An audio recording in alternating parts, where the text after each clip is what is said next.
In this equation, we have a polynomial. It's already equal to 0, so the idea here is to try to factor this guy.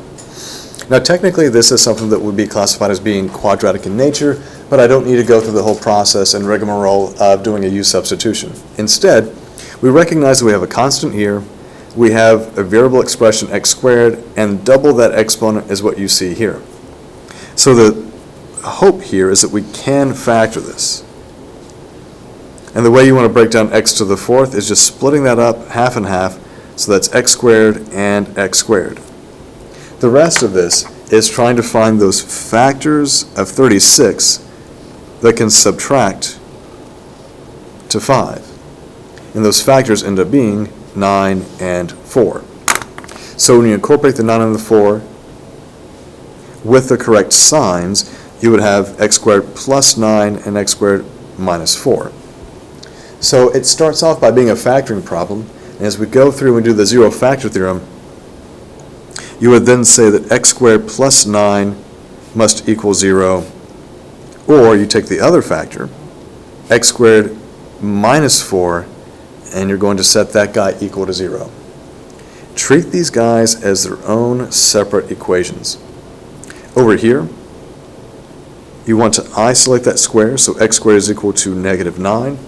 Notice how I put a bit of an extra space here because I know that with an x squared, there's that expectation that I'm going to be doing the square root property. So I just want to have enough room to put my sign there without it looking really messy. So take the square root of both sides.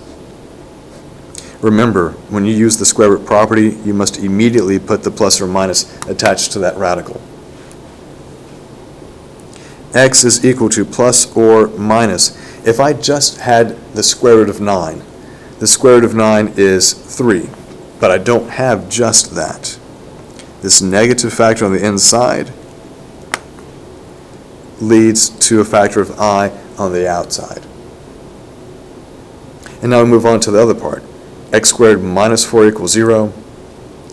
X squared equals 4, and again, let's use that square root property, the nice, simple, clean way of doing this. Remember your plus or minus.